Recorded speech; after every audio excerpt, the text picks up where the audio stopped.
प्रणाम देवी और सज्जनों। आज हम विश्वकर्मा जयंती कब मनाई जाती है, क्यों मनाई जाती है, इसके पीछे क्या कारण है, विश्वकर्मा कौन थे, ये जानेंगे। विश्वकर्मा जयंती माघ मास के शुक्ल पक्ष की त्रयोदशी तिथि को आती है। जानेंगे। शास्त्रोक्त मान्यता के अनुसार ब्रह्मा के पुत्र धर्म थे। धर्म के पुत्र थे वास्तुदेव। वास्तुदेव और अंगिरसी को जो पुत्र हुआ उसका नाम विश्वकर्मा था। वही स्कंद पुराण की एक कथा के अनुसार धर्म ऋषि के 8वें पुत्र प्रभास का विवाह देवगुरु बृहस्पति की बहन भुवना ब्रह्मवादिनी से हुआ था। भगवान विश्वकर्मा इन्हीं भुवना ब्रह्मवादिनी के पुत्र है। महाभारत में इनके जन्म का उल्लेख मिलता है। वराह पुराण के अनुसार ब्रह्मा जी ने विश्वकर्मा को धरती पर उत्पन्न किया। विश्वकर्मा ने धरती पर महल, हवेली, वाहन, शास्त्र आदि का निर्माण किया। विश्वकर्मा जी ने इंद्रपुरी, द्वारिका, हस्तिनापुर, स्वर्गलोक, लंका आदि का निर्माण किया था।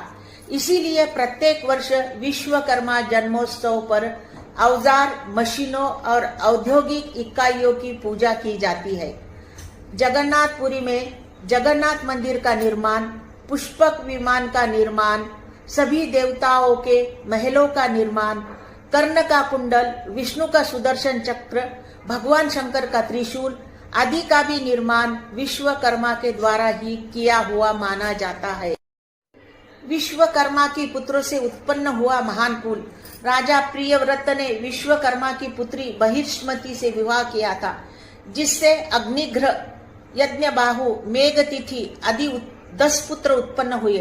प्रियव्रत की दूसरी पत्नी से उत्तम, तामस और रैवत ये 3 पुत्र उत्पन्न हुए, जो अपने नाम वाले मनवंतरों के अधिपति हुए।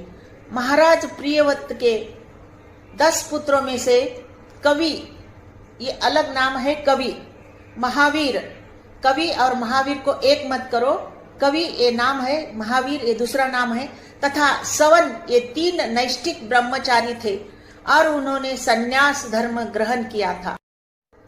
विश्वकर्मा के 5 महान पुत्रों के नाम इस प्रकार है।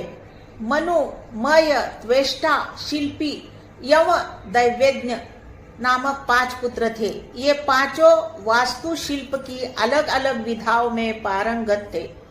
मनु को लोहे में, मय को लकड़ी में, त्वेष्टा को कांसे या तांबे में, शिल्पी को ईंट और दैवेज्ञ को सोने चांदी में महारत हासिल थी। श्री विश्वकर्मा की कथा इस प्रकार आती है।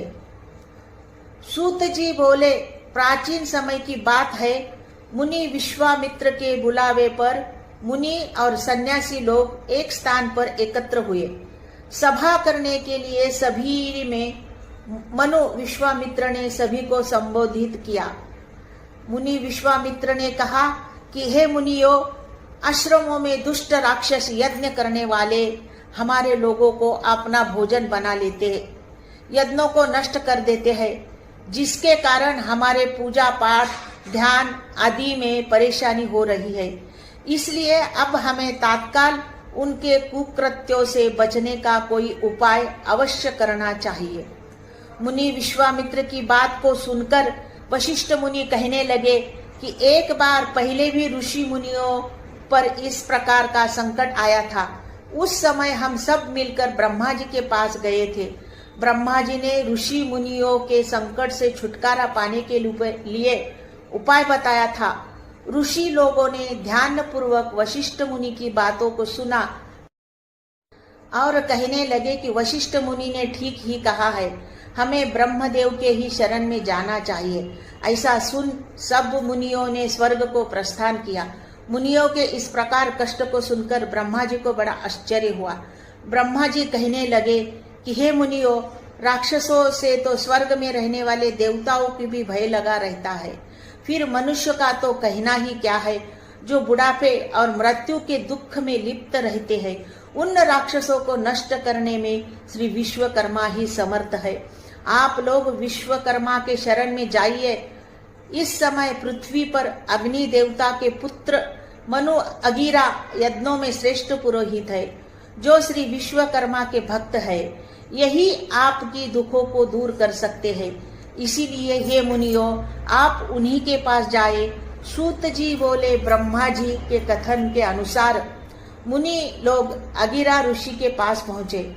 मुनियों की बात को सुनकर अगिरा ऋषि ने कहा, हे मुनियों, आप लोगों को व्यर्थ में ही इधर उधर मारे मारे फिरते रहते हो। दुखों को दूर करने में विश्वकर्मा भगवान के अतिरिक्त और कोई भी समर्थ नहीं है।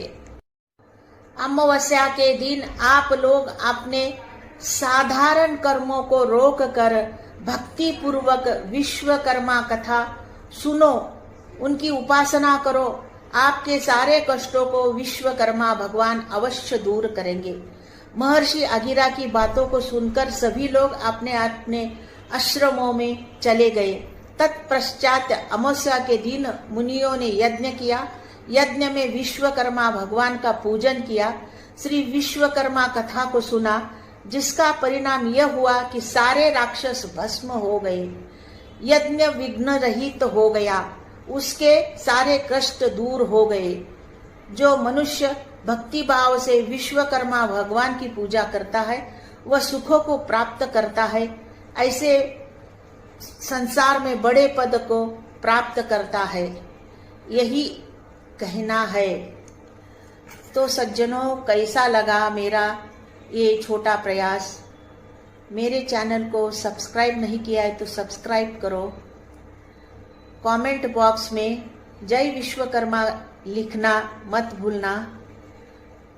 मेरे चैनल को लाइक करो, सब्सक्राइब करो, शेयर करो।